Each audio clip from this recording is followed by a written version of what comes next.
everyone, and welcome to today's webinar on why immersion cooling. My name is Ermine, and I'm happy to be your host for this exciting session. We have two experts with us today, Allison Boen, President of Alcatex, immersion cooling consultant and advisor, and Patrick Scateni, Sustainability Evangelist and VP of Global Sales at Hypertec. Allison and Patrick will guide us through immersion cooling, sharing insights on how this innovative technology is boosting data center efficiency in a sustainable way. Let's dive right in. Welcome, Allison. Could you please start by giving us an overview of the basic principles of immersion cooling and the key benefits it brings to data center operators? Well, we don't have enough time for that, do we? But because it's so vast, and being in this industry for my 10-year immersion anniversary will be 2025. That's kind of mind blowing, right? That I've been following this for that long. And whenever we first started to evangelize this as a possibility for you to be more energy efficient in the data center, we could start to espouse all of the benefits. It's not new technology. It's been around since the 80s. Some of the first Cray computers were cooled this way. And so we really start to say, you can recapture your power. You have 90% less cooling. You have 90% less water. You can save space. Your noise control, it's amazing. It starts to protect and extend the life of the equipment once you put it in this safe little, atmosphere that's like a mama's belly for amniotic fluid. And we would have all these amazing things to start to say, but no one anticipated AI and what it was going to do. So now the benefits really started changing, I would say, about a year ago. Perfect. Thank you so much, Allison, for that insightful explanation. It's clear that immersion cooling offers some significant advantages. And now let's dive a bit deeper into how this technology compares to traditional cooling methods. And Patrick, could you walk us through how immersion cooling stacks up against traditional cooling techniques, particularly in terms of efficiency, energy saving, cost reduction? How does it make an impact in these key areas? So first, let me start by saying thank you, Armine, for organizing. I'm very happy to be with my good friend, Allison, as we are both kind of the evangelists of this wonderful technology. But to go back to your question, Armine, when you look at the history of computing, and I'm glad Allison mentioned Cray, right, and their early 80s immersion cooling with their Cray X1 and the previous one. You look at the race of the computer goods, right? CPU increasing TDP and power consumption tremendously, especially for the past 5 years. It was fairly, I want to say fairly plain for 5 previous years, but the last 5 years have been skyrocketing with the increase of core. The arrival of the GPU in mass through AI, generative AI, LLM and everything, changed everything. So we were in a, let's say 150, 200 watts for any type of processor before. Today's 500 watts, right?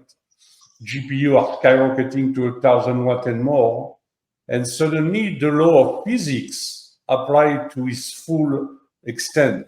Right? You cannot cool 1,000 watts with air cool. So liquid cooling, now I'm going to talk in general, is the only way to go. Is not an if.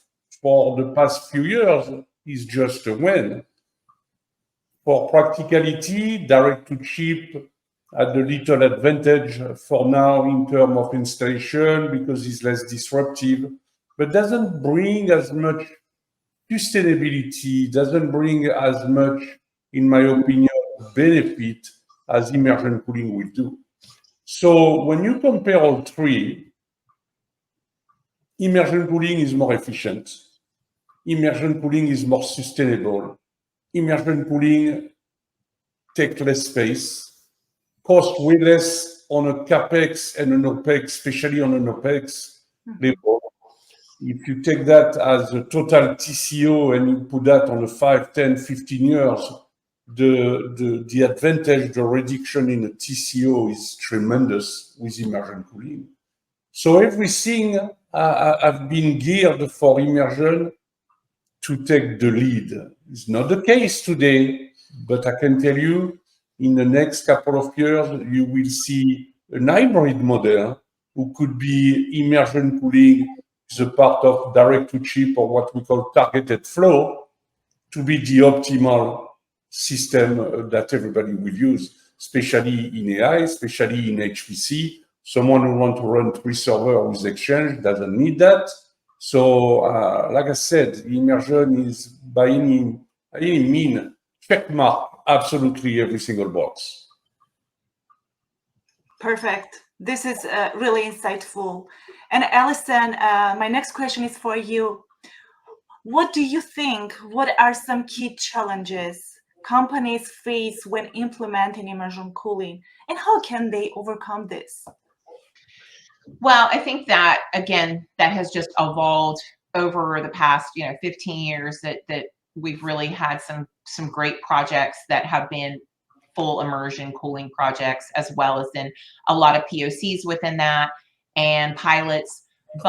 And so that has really changed. And it starts with like Hypertec and the leaders, the innovative leaders that really said, we're just going to embrace this. We have, with your immersion born equipment, truly is game changing. So as we start to see the next 2 to 3 years evolve with that, the fear being taken away from warranty and what happens when I immerse this server in this non-toxic biodegradable fluid, then how do we take consideration for the fact that millions of dollars worth of IT equipment are getting submerged. But that's just the point. It literally is, like Patrick said, it's the most sustainable, and I want to say future-proof solution that there is. Yes, direct to chip, we know it has a strong grip on the market. It is easy, it's digestible. You can, put it next to your air, but at some point you're gonna, need to look at the possibility of going ahead and trying a pilot of single phase immersion, because it's moving so quickly. It's moving so fast. I mean, the conversation that we have all the time are, okay, I'm using direct to chip right now. I'm already at 120 kW. My next predictions, I don't know how I'm going to handle this. And so what we say is, look, make room on your data center, floor for, to dive into immersion cooling, because you're going to really appreciate that in about 2 years as we evolve. Like Patrick mentioned, some of the directed flow techniques and some of the next generation chips. All of the chip manufacturers are already in this. We all know it. They just aren't talking about it. So. Yes, absolutely. And my next question is for both of you, actually. Could you share some real world examples of companies that have already adopted immersion cooling that you can share with us? Patrick? So before I answer that, just to complement what Allison was mentioning with the previous question. When Hypertec decided to go in full immersion cooling, and as Allison kindly mentioned, we went with an immersion board. That means we developed an entire product line who was dedicated to immersion. So no readiness, no retrofit is made to have the most performance, the most density, and every benefit to go with it. Now to go back to your question that you just asked, we know that there is multiple companies who are using immersion cooling. We have been public with a company in the geosysmic area, it's called DUG, Down Under Geosysmic, where we installed thousands of nodes in there. Funny enough, I think Allison will join that in one of the data centers in Houston, Skybox, with Element Critical. And from the get-go, Doug decided that immersion cooling was the way to go because he was a saver in terms of costs, a saver in terms of space. They have thousands and thousands of nodes in their area where they maximize the power was and the space and was given to them. And after that, you have people, and we didn't work with them. The Tencent of the world, for example, the Alibaba of the world, already are using the TikTok of the world, are using immersion cooling at extremely large scale. And there is a reason for that, right? Yeah. It's because it's the future. We talk about briefly about, the advantage, and to go back, everybody, all of us, especially in the IT and the student world and the business world, everybody use a ChatGPT, right, a Claude or whatever to make requests. When people understand that every time you make a prompt with ChatGPT, you use anywhere between 500 milliliter and 2 liters of water, you can question yourself of the million of requests who are made on a daily basis, right? And the impact on the environment. When you are in immersion cooling, you don't consume any water, like Allison mentioned. It's close to zero, and that was one of the huge benefits. So you ask, I think Allison has other name. We have plenty of other customers that unfortunately we cannot mention, but we have customers in financial services, in national laboratory, in research, who are using immersion cooling at scale today. But because of NDA, for now, we cannot mention them, but they will be publicly named, maybe supercomputing, who's in 20 days, I guess, from today, or can't remember, 19 days. So Allison, just on your side, I know you know a few as well, so. Yeah, I think that's where, everybody's under NDA. Hush, hush, I'll have to kill you if I tell you, kind of thing. So, but there is a lot. Yeah, we do know a lot of oil and gas were some of the first embracers of this for a lot of that hard crunching that comes out. Again, you mentioned Doug, and in Australia, they're like plotting not only the ocean floor at one location, they're plotting the solar system. So it's amazing. But what I do think now, again, mentioning when I first said AI is changing things, these are traditionally data centers and enterprise data centers that haven't went over 8 or 10 K or maybe 20, 30 kW per rack for years.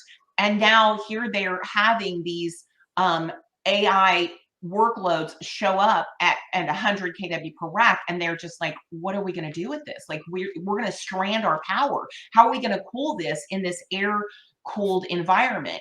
So i.e. this is where direct to chip has kicked in as a fast fix, although I don't necessarily think it's very fast. But this is the evangelizing that comes down the pipe from where I live and breathe is look at deploying. You literally have probably a year to make a decision. We're not at a want to space anymore with liquid cooling. We're at a have to space. You have to make a decision whether you're going to do direct to chip technology or you're going to do full immersion right now to receive all of this high density AI that's coming in. So the landscape is changing. Yes, there's a lot of financial institutions we can't talk about that are deploying it, but there's a lot of different AI applications. You mentioned TikTok. I mean, it's so funny that there's a lot of different companies that we wouldn't have expected now are deploying this technology. Perfect. Thank you so much. And as you've been in the industry for so many years, what advice would you give to those companies who are considering immersion cooling but still are uncertain? I really like, so again, another case study is the CGG, and again, out of Houston. Houston is the hub of immersion, by the way. Yes. So we have the Shell deployment, which part of the reason that they did that is because they were maxed out in their data hall at 7 megawatt. And so they started trying to recapture some of that power, and their PUE now is 1.1. And that's the only reason why it's still that bad is because they have air on the other side, right, of the room. So, but if you look at, I enjoyed visiting the CGG group. They're a bunch of, very experienced IT directors, ops guys that are working in there every day. It's as clean as a whistle. Like, you won't find a drop in this entire data hall of full immersion cooling. You won't find a drop of fluid at all anywhere. And when you start to ask them those questions, like, okay, like, is it messy? And, they're just like, no, you literally, the good thing is we don't even hardly have to work on this. You see this server right here? It's been in there for 7 years. We've not moved it. You know what I'm saying? So this is some of the benefits that is actually right here is the mind block.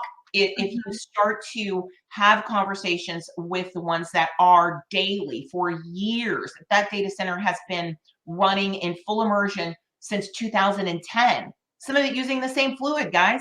So honestly, that's the kind of things that need to be talked about. It's really not messy. If you spill some, you clean it up, here's a rag. It's not, and that's kind of where sometimes we get in our heads about that, moving and adopting and changing the way that we've been doing things for 40 years. That's what we're doing. I'm going to steal something that Vertiv said at the Yada up at the Liquid Cooling Coalition Pavilion. They said, we are at the moment where we are moving from horses to cars. What? Horses to cars. Now, if that doesn't put it in perspective to you, I don't know what does. But we've been doing the data center, and so data center, liquid cooling. What? Wait a minute. Horses to cars. That is the dynamic shift that's going on right now in our data centers. It's like night and day. And when it comes out of Greg Stover with Vertiv's mouth, you know that we mean business in the infrastructure environment. But that's how much of a dynamic change we are all living and breathing in right now. Wow. Horses to cars. This is amazing. So Patrick, on your end, what advice would you give to those who are considering immersion cooling, but are still on the fence? The first advice is give me a call. That's the first thing I would say. Give me a call, and I'm going to give you a good perspective of why you should go to immersion cooling. Like I said at the beginning, not everybody has maybe the profile, right, or the usage, but the people usually who come to us are the exact candidate, right? I'm glad Allison mentioned CGG, now is Veridiant, right? They were a pioneer of immersion cooling 6-7 years ago with the largest GPU cluster and in immersion cooling. And for the people who have this, it's messy, it's going to fail, whatever, immersion cooling at the lowest failure rate because the system is cocooned to work in symbiosis with the liquid, right? Every part you can eat in a system, and it's not just the CPU, the memory, the VR, the PCI Express card, usually the drive don't eat as much, are taken care of by the immersion cooling, right? It's like the liquid wrap every single component. You have the people, it's not complicated. God doesn't make more land. Everybody's running out of space. The electricity is starting to become an issue. You mentioned, Allison, right? I think Shell is a very good example when you have the possibility to visit their data center. You will see, you enter, you have air cool. After that, you have direct to chip. And at the end now, you have immersion cooling. And that here is a perfect segue of where the technology is going, right? And when you don't run after, maybe you don't run out of power, there is the water, right? We don't see it as much here, except in California and in Texas, as I'm living in Texas, and Allison as well. You can't really put water on your lawn as much as you want. In California, you can't put any water, so you grow cactus Think about that. Europe is already much in advance on that. So the water is going to become an issue for everyone. And immersion cooling is there to fix the issue. So the advice we can give to people is talk to specialists. Talk to the Allison of the world. She's one of the most renowned person in the immersion cooling world.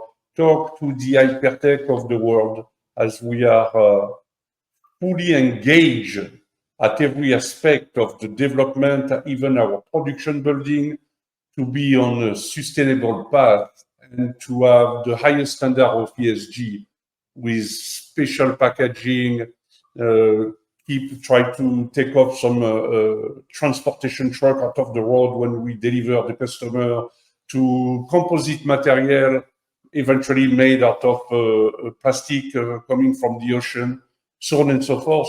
Talk to us. We will give you a very good idea of what immersion cooling is, all their advantage, and we briefly glaze on the advantage.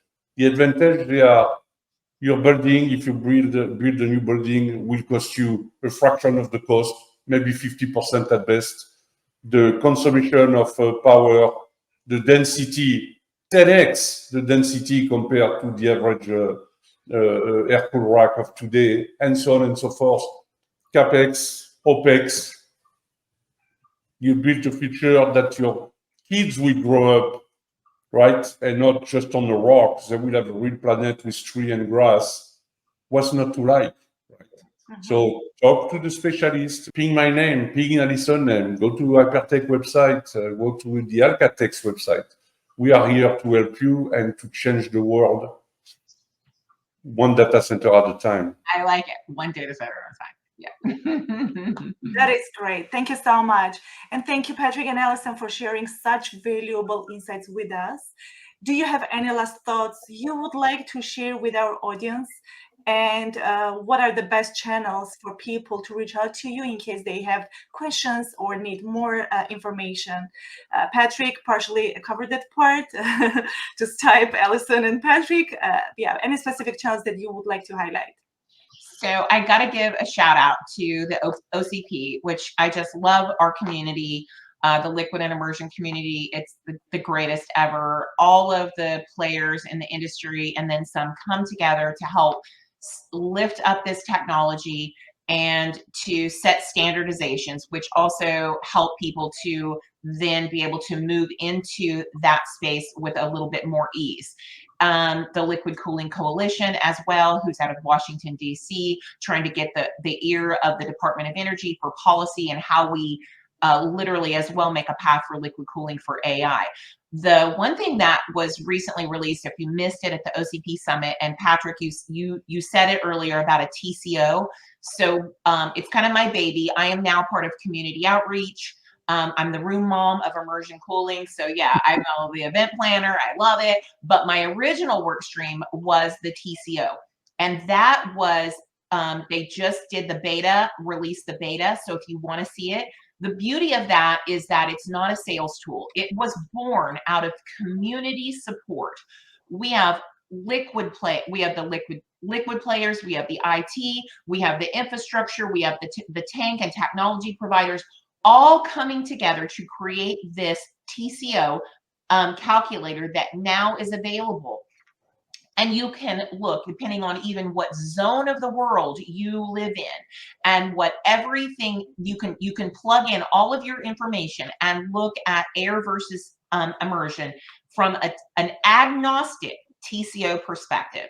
And it is available. So reach out to me, ping me, on LinkedIn or whatever, if you want to get the link to that.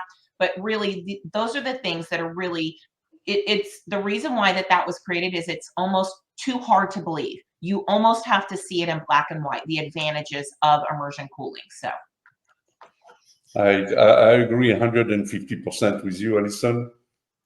In addition, and to go back, we are a community. And one of the questions prior, right, were the order of adoption. If you step back 3-4 years ago, the immersion ecosystem was not as strong as it is today. I can tell you that we continuously meet with each other, right? The tank vendor, the oil vendor, the hardware maker, the people who make the cable, who go in immersion cooling, the folks who will do the implementation. OCP was a perfect example. I think supercomputing will be another example this year. The force is strong with immersion cooling, right? And it's getting stronger by the day because of this very tight community. We work with each other constantly to improve immersion cooling to be the only way, right? I like the Mandalorian. And this is the way. There is no other way. This is the way. Immersion cooling will be the way. So again, thank you, Allison, Armine, my bad, for organizing the webinar. I think we could stay, Allison and I, we could stay for 1 hour on that and continue to talk nonstop, right? But hopefully we gave you a glimpse for everybody who's going to watch the webinar of getting excited, because it's exciting, right? Like you mentioned, we went from the horse to the car, but in fact, we just jumped not on a Model T, we just jumped on a EV super hypercar. I like in a blink of an eye, right? Yeah, perfect scenario, perfect example. Thank you so much. Thank you for finding time and joining us in today's webinar. Your insights are so valuable, and I want to thank to everyone who joined us in this webinar. We hope that you found this helpful. And if you have any questions or need further information, please reach out to us by visiting hypertec.com, or you can just find us, Allison and Patrick, on LinkedIn. Thank you so much. See you again. Thank you.